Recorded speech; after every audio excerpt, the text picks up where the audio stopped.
Welcome back to The Other Side. Now let's turn the clock back to 1991. Saddam Hussein is sitting on the top of a vast stockpile of deadly biological weapons pointed at our troops.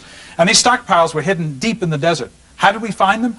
Our next guest says that he and his company found them through ESP. Let's welcome Ed Dames. Thank you, Ed, for joining us.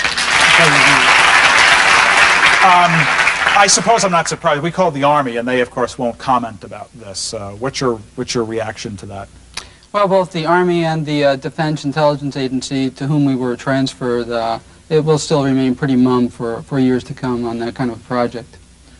You know, a country has biological weapons, and that information is kept secret in some place. You then do what?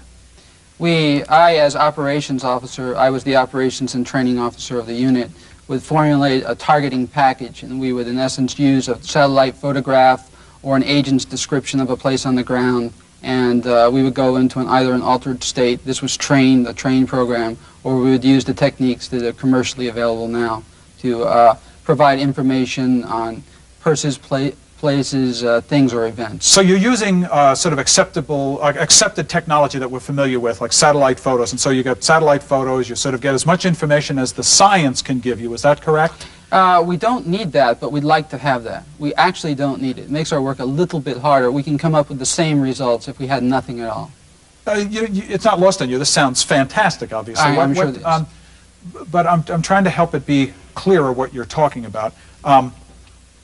You go into an altered state, and using telepathy, you can determine what? Telepathy is more of an active word. Remote viewing, the way that we conduct it, is a passive thing. We no longer use altered states. A discovery at Stanford Research Institute in the early 80s, 1982, allowed us to use a different technique that we call coordinate remote viewing. That was the military term. All right, but this is a mental process that you're doing. That's correct. It's a psychic process. And what do you get? We get detailed words and sketches, and we can put together models using our hands, words, sketches, and models that allow us to reconstruct events, places, provide a lot of detail on people, intent, those kinds of things. And this is accurate? You're telling us this is accurate? It's accurate to the extent that my company provides a 100% money-back guarantee on the products we provide to our commercial clients. No one has been able to do that in history.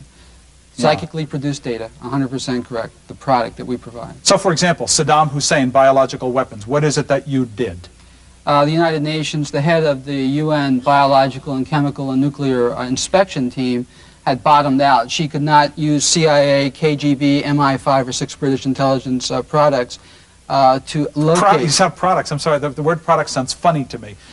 Information, intelligence. Intelligence bottomed out. The intelligence community could There was no more information. They could not find out anything. Okay. No, unlike nuclear weapons, for instance, it's very easy to spot magnetrons and large devices. Right, Biological weapons are easy to hide and store. It's hard to spot with the technology. Correct. So in essence, we essentially turned our attention, and our unconscious attention, towards Saddam Hussein, and we qualified the term with biological weapons program. And we searched that out. Think of a collective unconscious database, if you will. And we went using that as a search term. We go into the collective unconscious using very structured, highly disciplined and rigorous techniques, and we pull out details. And what did you get? Well, we described places, former bunkers that had been disguised as bombed-out facilities under which he was hiding pharmaceutical products that were in reality biological warfare toxins. This, it's so fantastic. It's like, again, it's not lost on you that this is hard for the average person to believe. I understand, and it's very difficult to believe. I think that's one of the reasons that the program was so classified. One of the reasons was our target list, the targets that we were interested in. Two is the degree of effectiveness that the program had. But the reason, really, that it was so highly compartmented was embarrassment, fear of ostracism, embarrassment on the part of the service being connected with the occult. But but in fact, although it's for public relations purposes is not spoken about out loud, you're saying that, like the CIA and the other intelligence agencies, utilize this technique of remote viewing? It utilized it at first meaning the mid-1980s, as a tactic of desperation when all else failed. Later on, when we began to prove our effectiveness across the board to the Army, Navy, and Air Force, we utilized in more common operations, less critical operations. But it's still, but we were particularly used in life or death situations, or when deadly force needed to be applied. Can anyone do this? I think that anyone can. It appears to be innate, a natural faculty, but like language, it needs to be trained. There's a syntax and a grammar that needs to be applied. Hi, I was wondering how long it takes to teach someone to do what you do. In the early days, I taught my military team. It took us about 3.5 months to install the skills. We do it now commercially in a very intensive program in 7 days, but it is very intensive. Can you then plant thoughts in somebody's head? We cannot do that using psychic mind-body techniques. There are ways of doing that, but that requires machinery and electronics, and I can't go into those. Are others doing this against us? I mean, could someone read the President or the Joint Chiefs of Staff's thoughts and use it against us? As a trained team, in fact, my Soviet counterparts, the KGB extrasensor team, was able to do that. Can you determine things like future lottery numbers?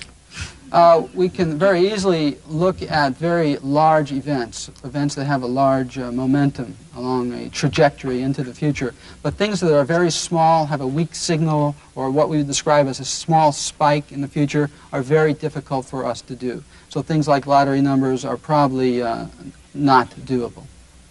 Okay. Sorry. Well, when we return, we're going to try and make some extra sense of these extrasensory powers with our entire panel of ESP people. Stay with us.